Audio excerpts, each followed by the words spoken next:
reading this material, that is reading Kings at home, because I'm not going to read everything, and we're going to move quickly, assuming that you've read it. And that if you haven't read it, then you're going to miss out. You have to go back and read it later and see what we were talking about. So we're in 2 Kings chapter 6, verses 8 through 10 at the beginning there, and you may remember that what has happened here is that the Syrians have surrounded the house of Elisha, and why have they done it? Well, first of all, every time the Syrian king decided to make a raid on Israel, somehow or other the king of Israel knew where he was going. Well, we know how that is. It's the prophet Elisha. And the truth is that you can't outmaneuver God. And this king finds that out, pretty quickly. So his response to that is to send troops, because somebody he said, "Who's the traitor in our midst?" And they said, "There's no traitor. Elisha the prophet is telling him where you're going before you go." And so he surrounded the house of Elisha. And Elisha's servant is terrified. You can see that. But as we notice here, Elisha, in contrast, understands he's under divine protection.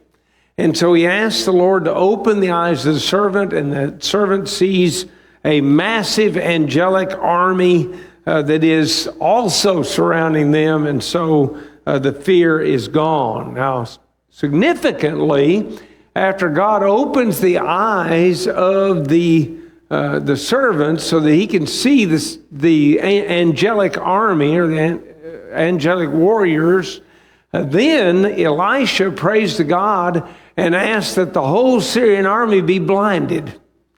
And they are.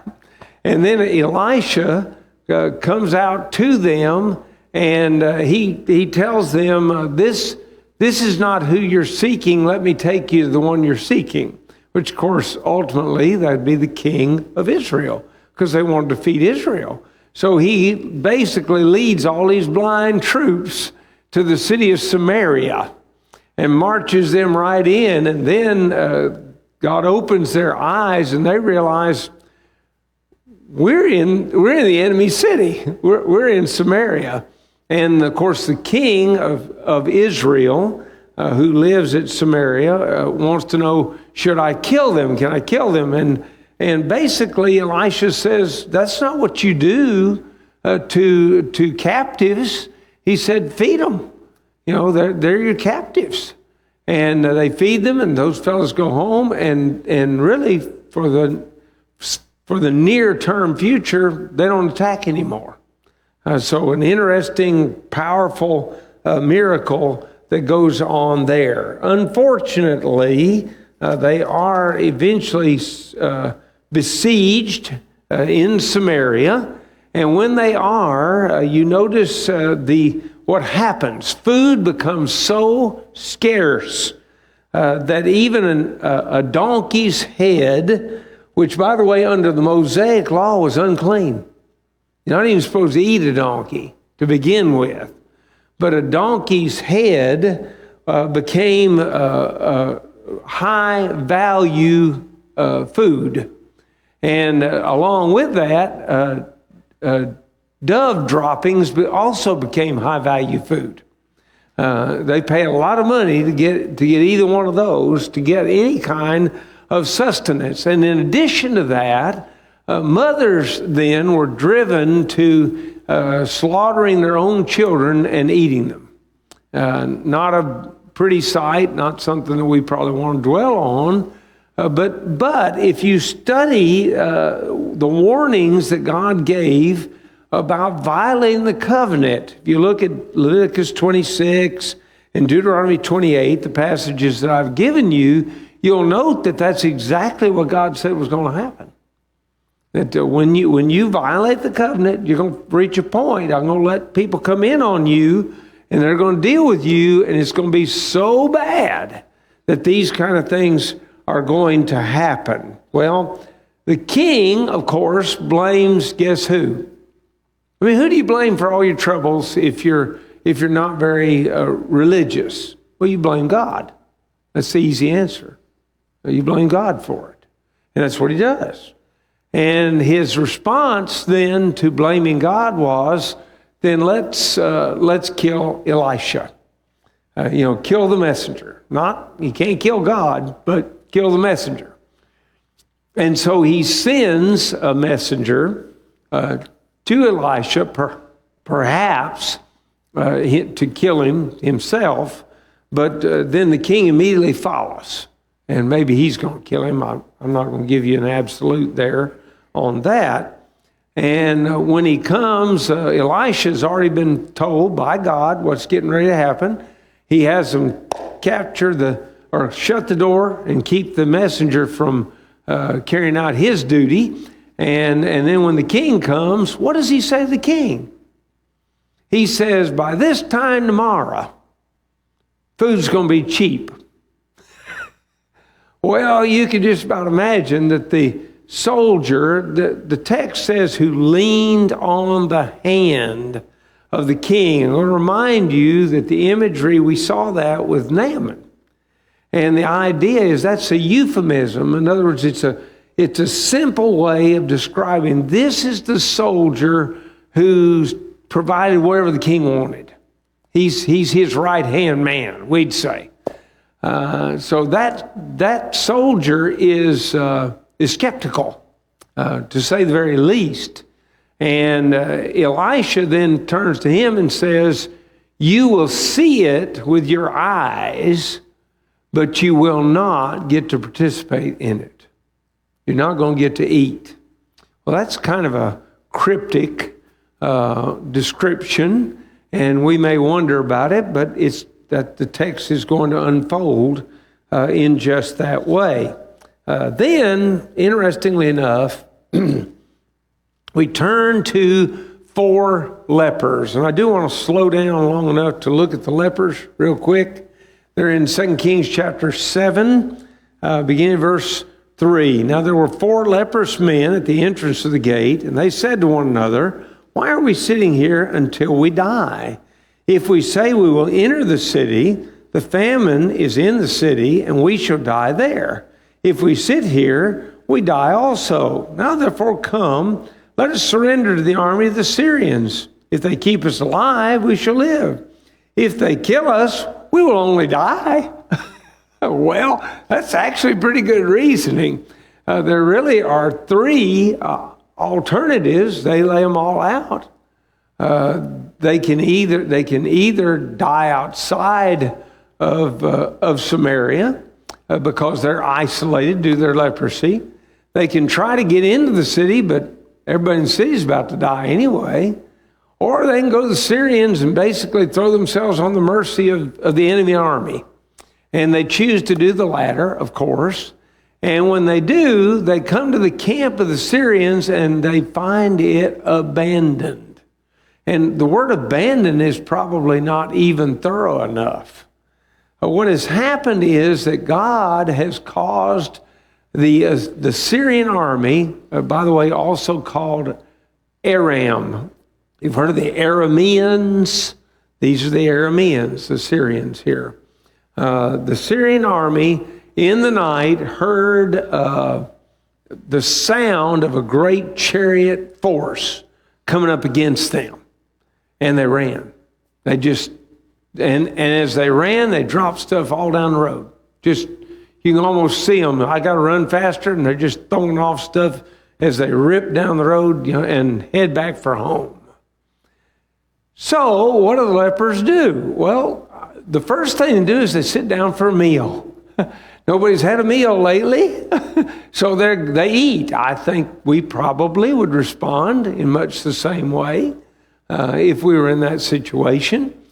And then, having eaten, they begin to haul out the goods, the silver and the gold and whatever else that they want, and they begin to run and pack that away somewhere until finally one of them speaks up. and they all begin to talk about it. Verse 9, then they said to one another, "What we are not doing right. This day is a day of good news, and we remain silent. If we wait until morning light, some punishment will come upon us.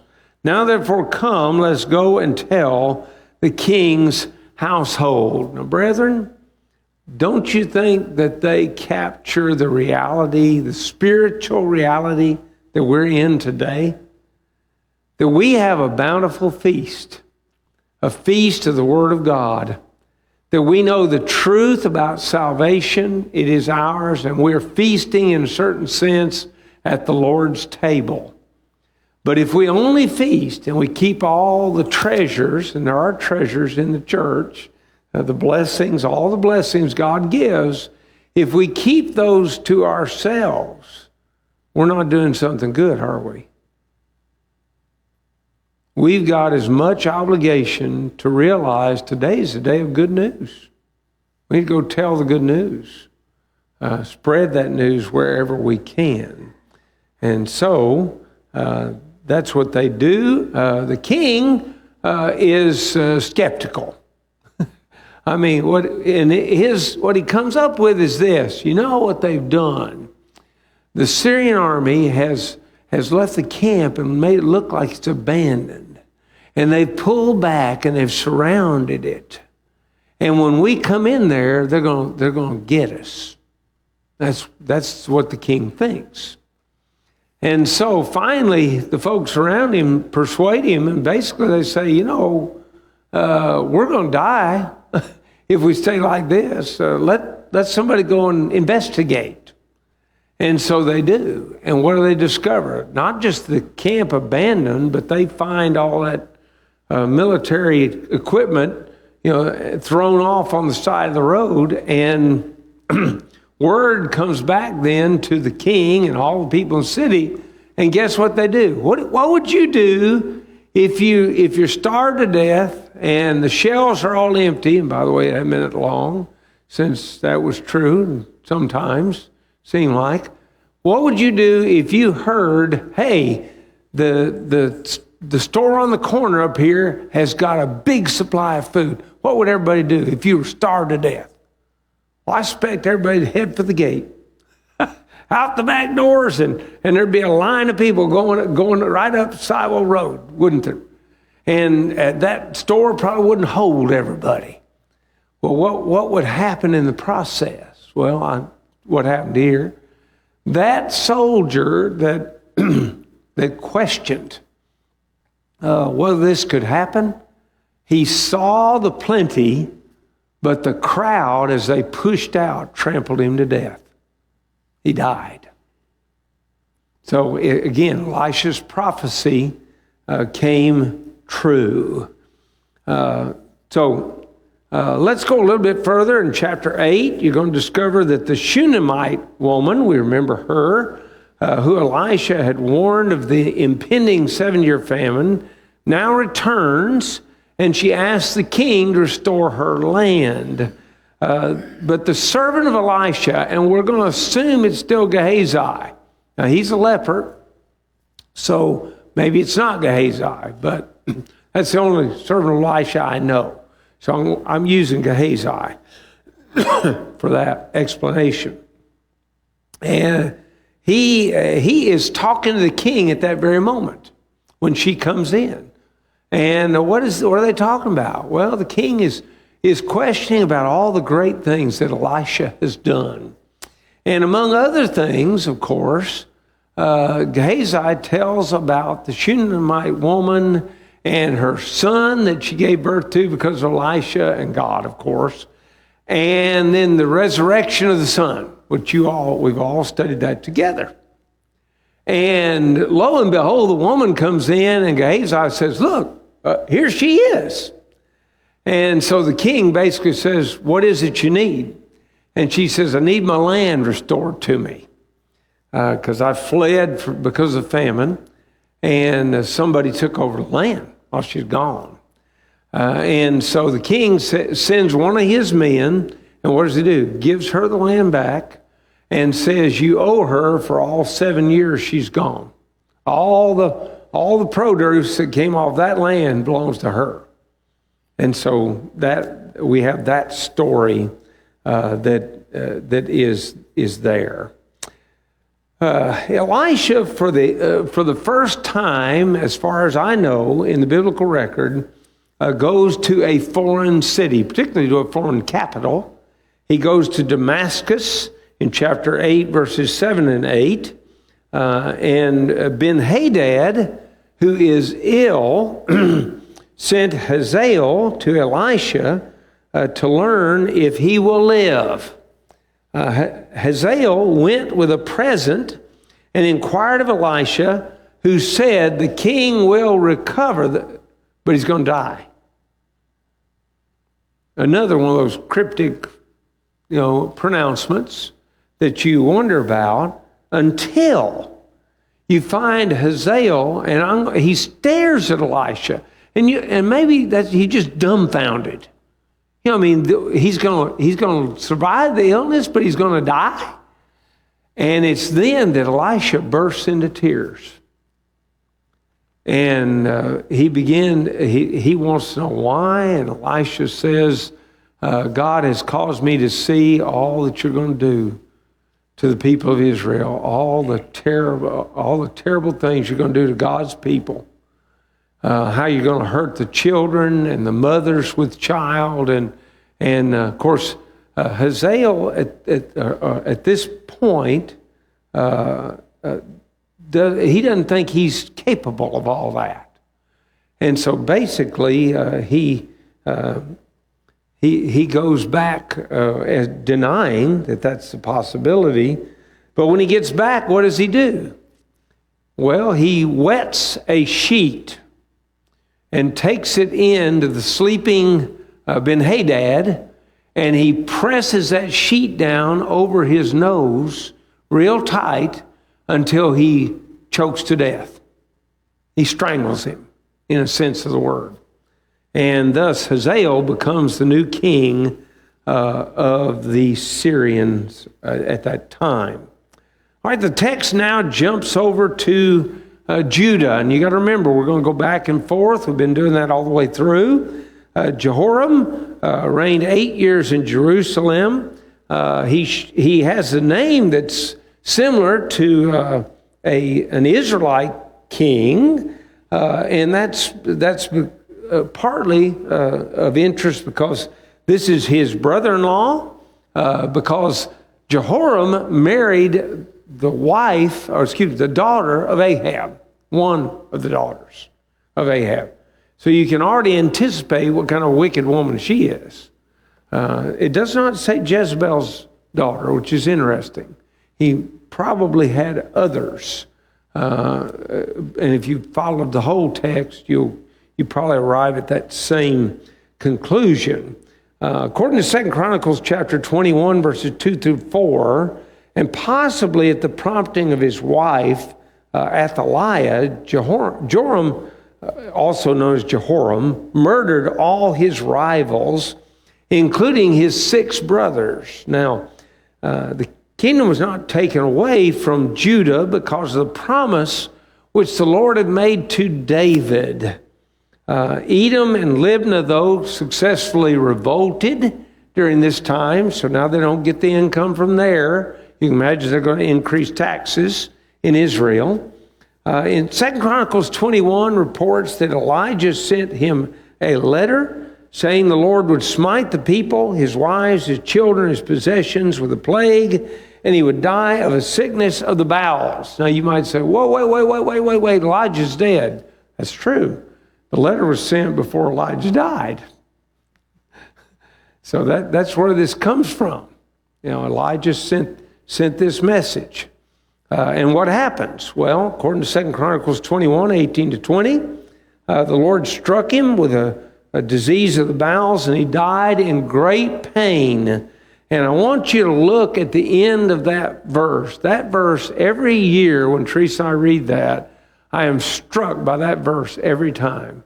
He died to no one's sorrow. Now, brethren, I don't know about you, but every time I read that, I think, I don't want to die to no one's sorrow. I want to live a life that makes somebody think I'm worthwhile to have around. That's the kind of life I want to live. I don't want to die to no one's sorrow, but he did. And that's what the text reports. Ahaziah ruled only 1 year in Jerusalem. He follows his father on the throne. His mother was Athaliah. Remember, we've already seen her. This is Ahab's daughter, or the granddaughter of Omri. And she and her relatives also served as Ahaziah's top advisors. What kind of advice do you expect them to give? Well, not very good. It's going to be wicked. It's going to be full of sin, and that's exactly what happens. Ahaziah and Joram, the kings of Israel and Judah, fought together against Hazael, the king of Syria. We've already seen Hazael, remember? And what happened? In the battle, Joram or Jehoram, depending on which translation you're reading and what text, actually, because it'll appear more than one way in the same translation. He was wounded in the battle, and Ahaziah went to visit him in Jezreel. Now, why Jezreel? Well, remember, Jezreel is the winter home of the king of Israel at that time. Why? Because Samaria is a little bit higher up, and it's colder. And so you might say the kings of Israel were snowbirds. That's what we call them today, when they leave Michigan and go to Florida to spend the winter. They're called snowbirds. They do the same thing in Arizona, by the way. I've lived there and seen that go on, and you don't want to drive in the city while they're there. Too many of them, and they don't care. They don't have any hurry going on at all. They're not going anywhere. They will cram the roads up. So at any rate, that's what the king is there. So God had instructed Elijah to anoint Hazael, Jehu, and Elisha. The former, that is Elisha, he chose personally to do, but the latter missions he left to his protege, that is Elisha. And so a young prophet was sent by Elisha to go and anoint Jehu. But here are his instructions. Put the oil on him, announce him as king, and run like a bandit. Get away as fast as you can. Now, why? Well, there are several possible reasons. The most likely is that his instructions are getting him out of the way before Jehu acts, so it does not look like God is behind some of the wicked acts of Jehu. Now, he does do some things God wants done. We'll talk about that. But he does some terrible things too. And so the prophet follows the instructions, does exactly what he was told. So he arrives, and when he arrives, they're having what looks like a meeting of the commanders. And the prophet asks Jehu if he could have a private conversation with him. And he has that private conversation. And in the conversation, he anoints him like Saul had been anointed and David had been anointed. And then he runs. And when Jehu comes out, all the other commanders say, what did he want? And I'm putting that in my words, but what did he want? And Jehu says, you know him, he's crazy. And they basically say, now look, quit lying to us and tell us what he really wanted. And he said, he has anointed me as king. And they all put their coats down on some stairs, and they get down before him, and they praise him as, long live the king, that kind of thing. Why? Well, I think it's because they don't like the ruler they have. He's done enough damage in just a year that they're ready to be done with him, and that probably that is the reason that they do that. Once Jehu was anointed as the next king, is chapter 9, verse 14, he wasted no time in putting the town of Ramoth Gilead on lockdown. Now, why would you do that? Now, okay, first of all, what do they do now? In Iran, when they were having troubles with people wanting to rebel, they cut off Facebook. Did you know that? They cut it off. Why did they cut it off? They don't want anybody to know what's going on. They don't want the word to spread. They don't want them to be able to get together in some place. And by the way, they end public meetings. You can't, no public meetings. Why?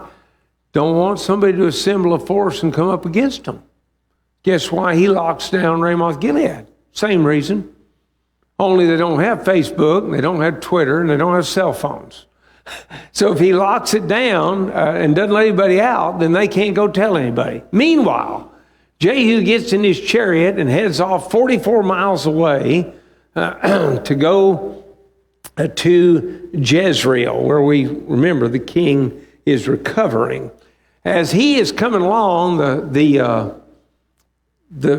watchman sees him, and he's coming with a pretty good army apparently, and the king sends to a messenger and says, "Go out there and see, is it peace? Is it peace? Do they come in peace? Is everything good?"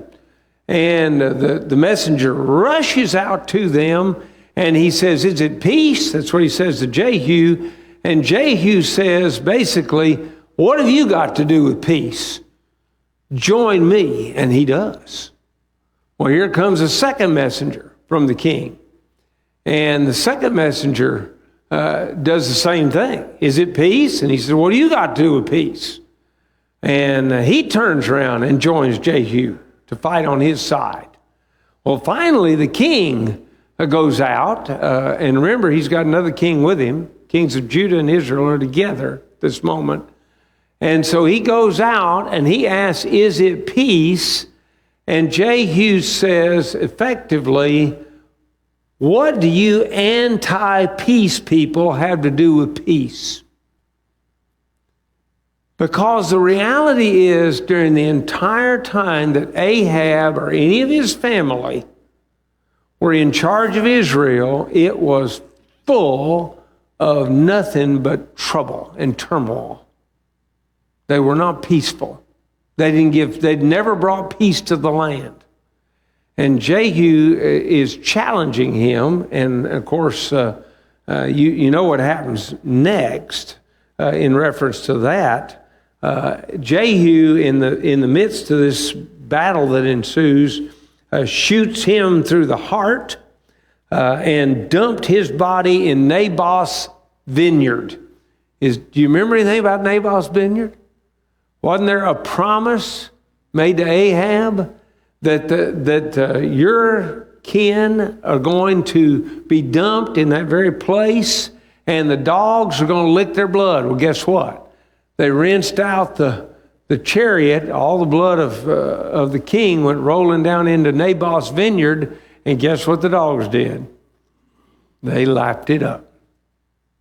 So it's exactly as was foretold. Now, Ahaziah, who is Ahab's son-in-law, remember, ruling in Judah, was shot as well in this battle. He fled to Megiddo and died there.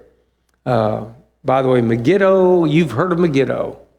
But usually when folks talk about it today, they say Armageddon. Because that's where it is. That's what we're talking about in that place. But he dies there. A lot of significant things happen there historically. Jehu responded to Jezebel's scorn. See, he goes into the city, and there's Jezebel, and she has put on her best makeup. The description makes you think that she She must be like a streetwalker that's put on her most gaudy lipstick and gaudy clothing to try to sway the men. And Jehu calls out to her, and she calls out with scorn upon him. And his response to her scorn was to call to the eunuchs. And remember, eunuchs took care of the king's wives and his concubines. Okay, that because you don't worry about eunuchs having relations with your wife. And I'm trying to be very careful here, but that's why they did it. Okay, so he calls out to them and says, throw her down. And they threw her down, and her blood splattered all over the place. You read the text, you're going to get it. It's there. And then Jehu, with his horse, just trampled all over her body. Now, apparently later, he had second thoughts about that, and he realized she is the queen, or was, and so he sent some people to get her body and bury it. And guess what they found?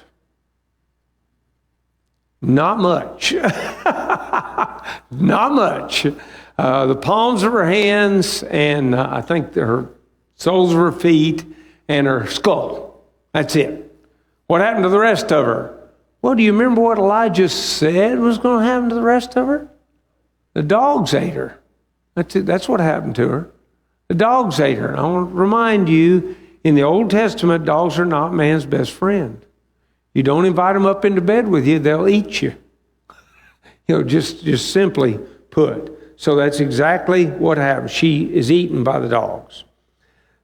Jehu then went to two cities, Samaria and Jezreel. Now, why Samaria and Jezreel? That's the two capital cities of Israel.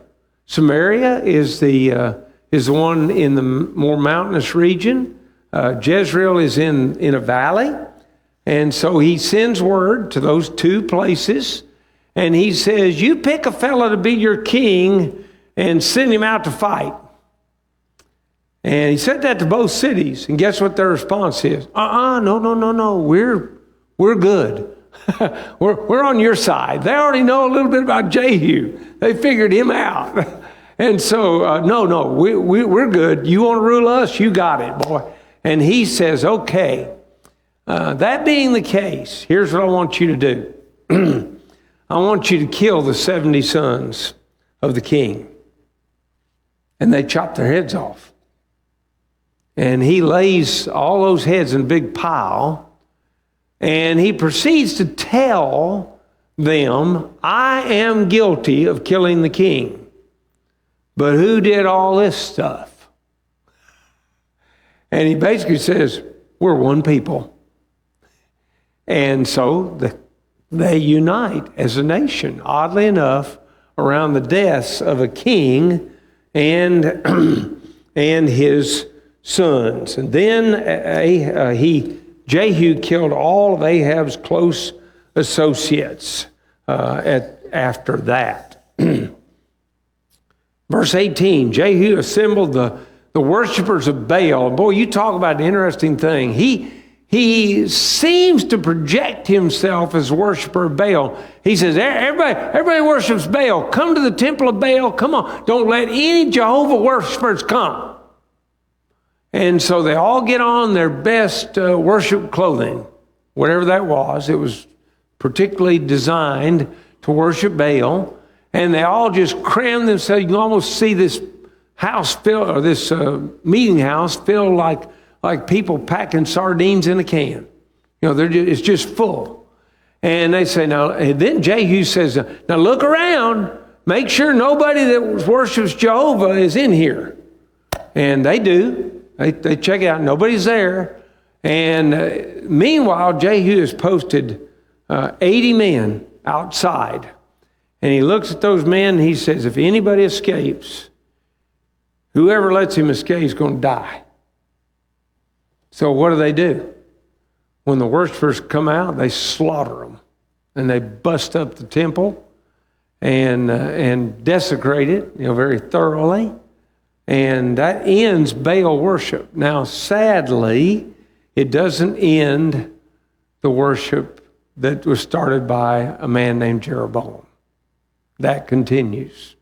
But the worship of Baal, at least for a short time, is brought to an end, but they continue to worship the golden calves. And at this point, the text tells us that Hazael, who is from Syria, remember, begins to afflict Israel, and then Jehu dies. So, what happens in Judah? We go back there, and Athaliah, the mother of Ahaziah, learned of her son's death, so she sought to destroy all the royal seed. This is the only woman who ever is mentioned as a ruler in the book of Kings over God's people. Only one. And it's interesting how she's mentioned. Because you know the normal formula is, this is the son of this one, and he reigned for this many years and he died. Isn't that the formula? It never says that formula for her. Why? Because God does not wish to have a woman king. That's just putting it simply. He doesn't wish it. We ought to take notice of that, because there's some pretty specific instructions about women in 1 Timothy chapter 2. They are not inferior to men, but they are not allowed to take authority over men in the church. Just bear that in mind. That's God's consistent. You may not like it, but He's consistent, and you got to take that into account. But remember, Athaliah is trying to kill off all the children, right? She misses one. Why? Because Jehoshaphat, who married Jehoiada, according to 2 Chronicles 22, took Joash, one of the sons of Ahaziah, and hid him for 6 years in the house of the Lord. Why in the temple? Why would you hide him there? Because Athaliah is not a full Jew. And so guess what? She can't go in the temple. She's not allowed to. So where are you going to hide the boy? Well, hide him where she can't go. Where do they hide him? Well, it says, in most texts, it says a bedroom. That is not exactly what it is. It is a room where they store beds. That's what it's there for. So they hide him there.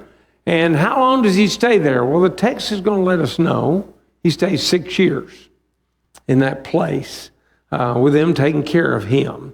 And who becomes his advisor? Well, thankfully, Jehoiada, the priest, who is a very faithful man. So 2 Kings chapter 11, verse 4, Jehoiada sent for the captains of the king's bodyguard to come to him in the temple, and concluded a covenant with them, making them swear and showing them the king's son, namely to dethrone the tyrant Athaliah and set the king's son upon the throne. Okay, so notice that he makes them form a covenant before he shows them the king. That's pretty smart.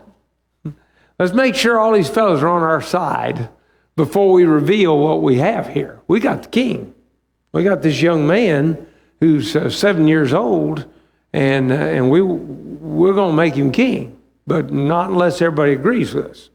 Now, the chronicler in the book of Chronicles not only gives the names of these captains, but he relates still more minutely that they went about in the land and summoned the Levites and the heads of the families in Israel to Jerusalem, whereupon Jehoiada concluded a covenant with the persons assembled, that'd be everybody else, to ensure their assistance in the execution of the plan.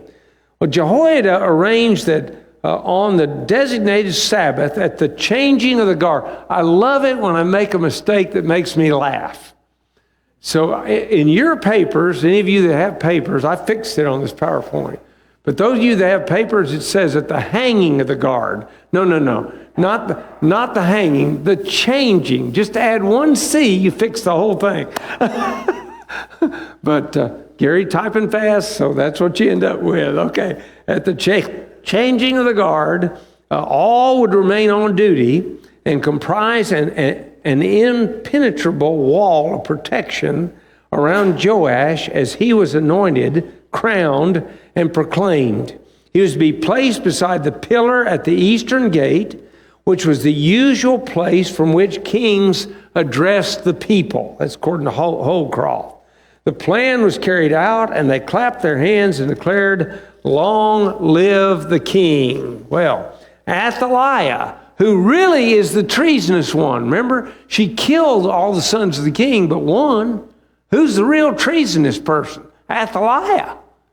But when she comes in and finds out what's going on, she says, "Treason, treason."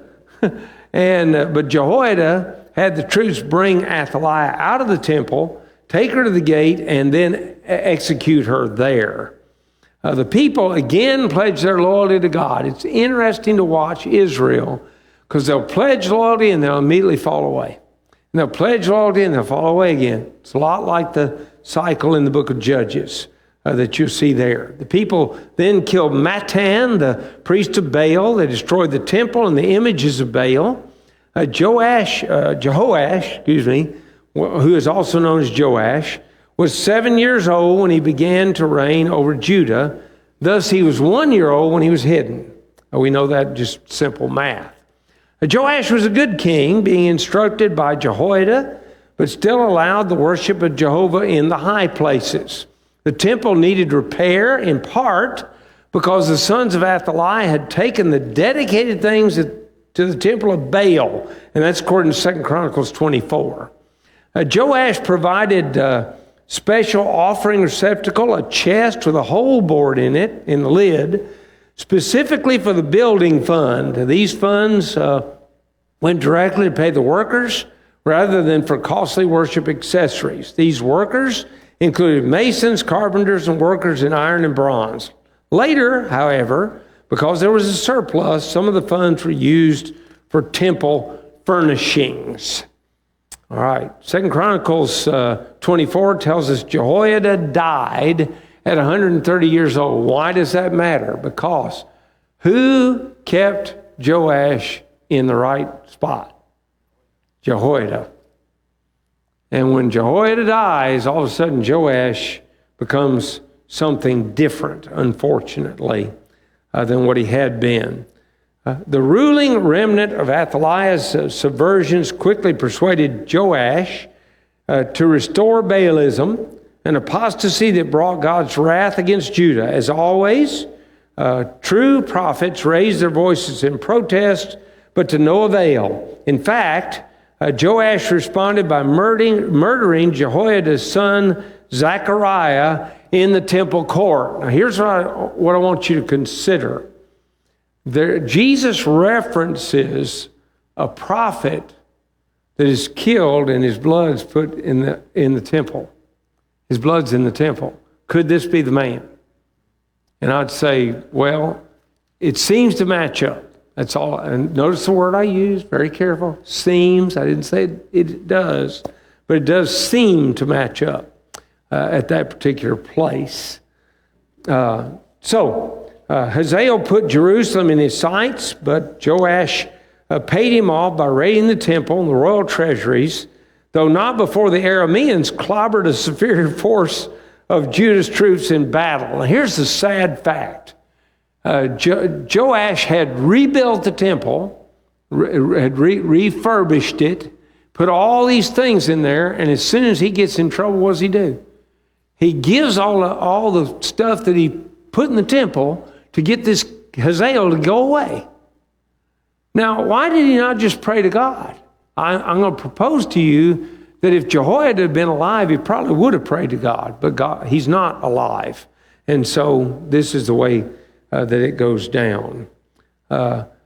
Joash's senseless and irreverent slaughter of Jehoiada's sons left his servants seething with an anger destined to erupt in violence.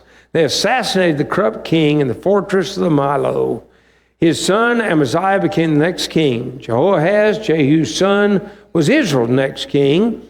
He continued to worship the calves, leading to servitude to Hazael of Syria, sorrow and pleading with God for deliverance, and a return to sin. So there's that judges cycle going on again. Pleaded is a word that literally means sought the favor of. It's only used one other time in Kings, and that's where Jeroboam asked the Lord to heal him. God used the kings of Syria to punish his people, but they were guilty of sinning repeatedly, and they too would be punished. So, with afterburners on, we are into chapter 13. Thank you very much.